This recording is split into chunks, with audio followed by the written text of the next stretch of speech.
Hey, how you doing? Welcome to the shed.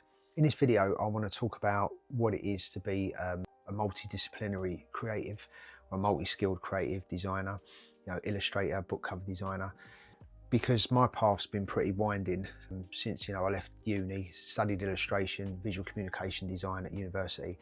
But since I left uni, it's been all over the place. It certainly hasn't been, a straight path.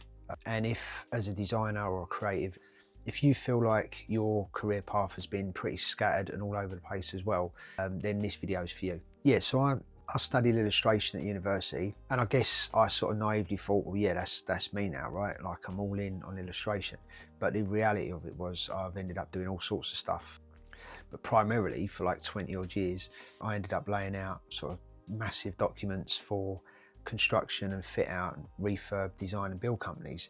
Definitely not the sector I was thinking I was going to end up in, but that's how it went. Yeah, so studying illustration was massive for me. When I finally got my act together and decided I wanted to get back into education, and I'd been into illustration since I was a kid, looking at fantasy book covers, illustrations and everything like that. I loved that. And then doing that at uni was huge.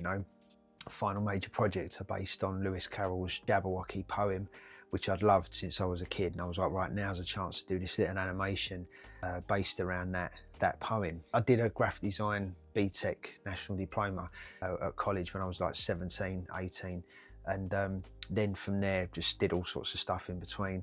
But when I finally got round to going back to college and then to uni, studying illustration was amazing. It was quite a dream, really. I mean, it was hard, don't get me wrong, but anybody that's done uni and that will no doubt testify, but it was great to be able to be sort of putting into practice or proper those kind of that passion that I'd had, since from when I was a kid and looking at fantasy book cover illustrations and all that kind of stuff. So I felt like I was on the right path.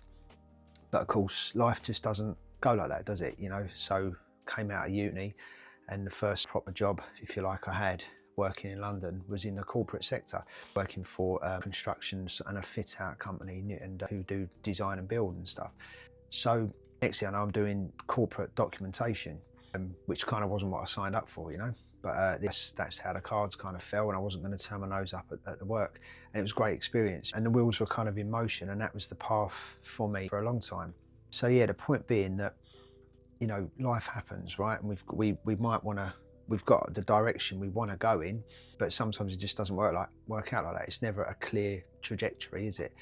There's twists and turns, and that's what happened to me. So the point of this video is that I'm trying to say there's nothing wrong with being a multidisciplined or multi-skilled creative designer, illustrator, whatever strings you've got to your bow. We're in a position with AI now, people are losing their jobs left, right and centre, and to be able to pivot is super important, in my opinion. Like, I feel for these concept artists for games and for films who have been doing their thing, their niche specialist thing so well for so long, and suddenly the rug's been pulled from under them now that AI has come along and they're being replaced, and it's heartbreaking. It really is. It's fucking heartbreaking. But I've had a good run of illustration work last year, but now hopefully it will continue with the cover designs that I'm doing and everything. But I found myself in a position now where I'm having to pivot slightly again back towards document design and layout and desktop publishing to pay the bills. It might not be top passion priority for me right now or ever. I think that's where illustration will always do that for me. But it's something I can fall back on, and it's something I've done for nearly 25 years and done it well. And it's not to say it's all drab, boring and dry, right? Doing documents, it's not by any means. I enjoy flipping every now and then, and if I haven't done a document for quite a while, there's something really novel about that, and I enjoy going back to the documents as well. And plus you're working with a team usually on documentation, so it's something you can all pull together on this document and do a great job and get it out the door. So it's a team effort, and there's something to be said for that. Working with an author, you are a team at the end of the day, because you're firing the concepts to them and they're kind of liking them or they're not, changing things, etc. So that in itself becomes a team effort. But when you're working on documents for big companies, obviously it's much more of a team effort. and there's a lot to be said for that. So if you have to pivot towards doing something else that you're also skilled at, then all credit to you.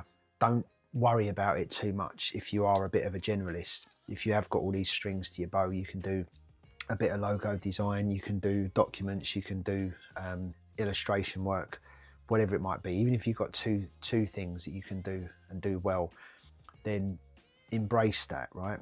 I mean, so there is a downside to this, and what I want to talk about that a little bit. Identity confusion. This is the only thing I'd say when you're putting yourself out there as a graphic designer and an illustrator, etc. You just got to be aware of who your target audience is. For instance, with me on LinkedIn, so I've just had to relook at my LinkedIn page and reevaluate, okay, who's actually looking at this? I've built up this network over the years, like 20 odd years of doing bid documents for construction companies and fit out companies. And if I want recruiters to look at my LinkedIn profile, it needs to be bang on in terms of, okay, this guy knows what he's doing, he's got that experience of that kind of work. What it can't say is, okay, he does book cover design, he does documents, he does logo design, branding, illustration, etc. Because that's not going to put faith and the trust in them as a recruiter that I or you are the right person for that particular role. So what I'm saying is, you don't need to have multiple brands, but you might have become really good at 2, 3 or 4 different disciplines within design, or even outside of design. You know, if one income stream dries up, you've got another stream to fall back on, you know, that's going to keep the lights on. We got to be real about this, yeah. We can't romanticize it. We have to be real. We also have to think about, yeah, what we're posting. It's true to say, like, if you've got an Instagram feed, you know, you're on Instagram and you want your art style, your illustration style to be sort of coherent, and that's just going to happen over time, right? So don't sweat it too much early on, but as time goes on and as you evolve as an illustrator or an artist, yeah, you want people to know you for a particular style. There's a lot to be said for that.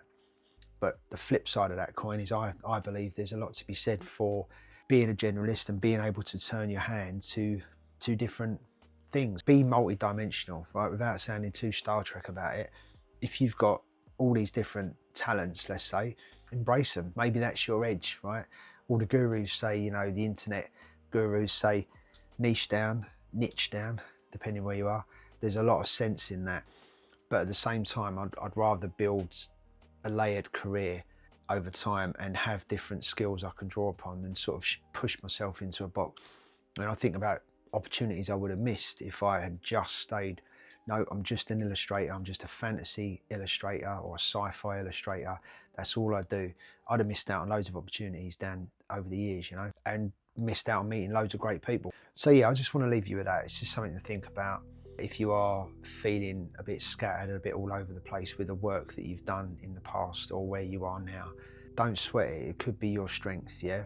So just be conscious of what you're putting out there for the right clients to see. So you can do all of this different work, different strings to your bow, but it's who you show them to. That's what we need to be conscious of. I want to just end by saying that you're not scattered, you're layered. Different skill sets equals pattern recognition that maybe others don't necessarily have. You're more resilient. Like if one income stream dries up, then you can pivot and you've got something else you can fall back on. You can see connections maybe that others don't. Connections between the skills that you've got, you know, like illustration can inform layout, layout can inform storytelling, storytelling informs branding.